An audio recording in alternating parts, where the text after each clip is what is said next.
আসসালামু আলাইকুম। আজকে কাঁচা আমের টক ঝাল মিষ্টি শরবত বানিয়ে দেখাবো। একটা আম দিয়ে দু রকম স্বাদের শরবত বানাবো, যেটা খুবই টেস্টি ও খুব কম উপকরণ দিয়ে তৈরি। শরবত বানানোর সহজ উপায় জানা থাকলে কখনোই বাজার থেকে কিনে খাবার দরকার হবে না। কিভাবে বানাচ্ছি দেখা যাক। এখানে একটা গোটা আমের খোসা ছাড়িয়ে ছোট ছোট পিস করে নিয়েছি।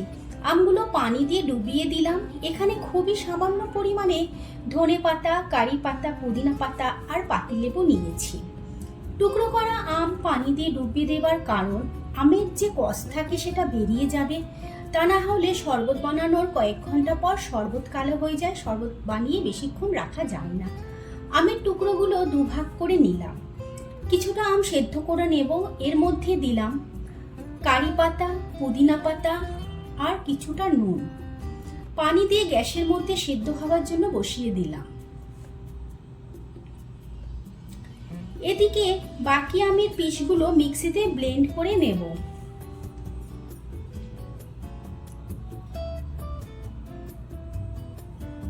এর মধ্যে দিলাম খুব সামান্য পরিমাণে কারি পাতা, ধনে পাতা আর 3 ফালি লেবুর রস।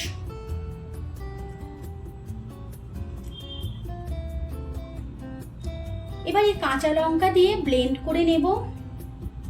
এদিকে আমগুলো ভালো করে সেদ্ধ করে নেব। এবার ব্লেন্ড করা আমগুলো ছেঁকে নিতে হবে।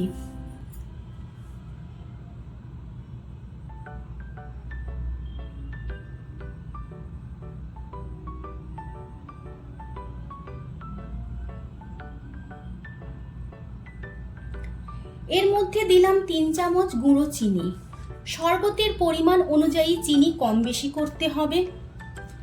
হাফ চামচ বিট নুন, গোলমরিচ গুঁড়ো, নুন দিয়ে ভালো করে মিশিয়ে নিতে হবে।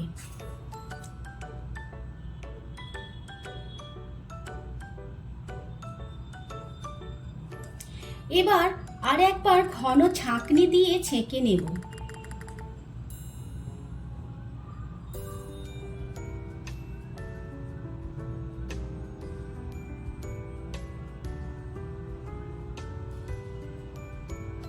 দেখো, এত ভালো করে ব্লেন্ড করার পরও এত ছিবড়া, যেগুলো মুখে পড়লে শরবত খাবার সময় একেবারেই ভালো লাগবে না। এবার কাঁচা আমের টক ঝাল মিষ্টি শরবত একেবারেই রেডি।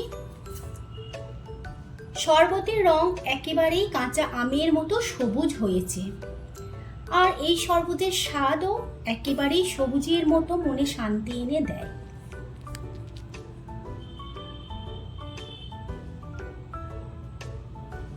এরপর সেদ্ধ করা আম মিক্সির মধ্যে দিয়ে লেবুর রস দিয়ে খুব ভালো করে ব্লেন্ড করে নিতে হবে।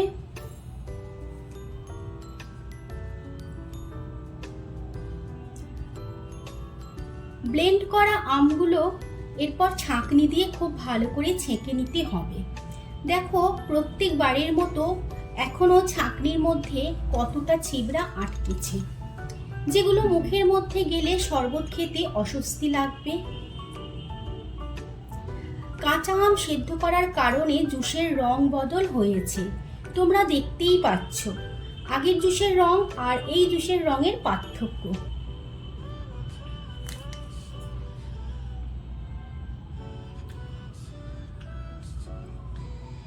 স্বাদ অনুযায়ী চিনি, গোলমরিচ গুঁড়ো, বিট নুন, নর্মাল নুন দিয়ে মিশিয়ে নিতে হবে। যে কোনো শরবতের মধ্যে বিট নুন শরবতের টেস্টের ব্যালেন্স করে, তাই বিট নুন অবশ্যই দিতে হবে। এবার জুস একেবারেই রেডি। দেখে কি মনে হচ্ছে শরবত বানাতে কোনো ঝামেলাই নেই। তাহলে একবার হলেও প্লিজ তোমরা বানিয়ে ফেলবে। আর কোন শরবত কীরকম লেগেছে অবশ্যই তোমরা কমেন্ট বক্সে জানাবে। এই ভিডিও যদি তোমাদের ভালো লেগে থাকে অবশ্যই আমার চ্যানেলকে সাবস্ক্রাইব করে পাশে থাকা বেল আইকনটি ক্লিক করে দেবে, যাতে আমার নিয়মিত ভিডিও সবার আগে তোমাদের কাছে পৌঁছে যায়। আল্লাহ হাফেজ।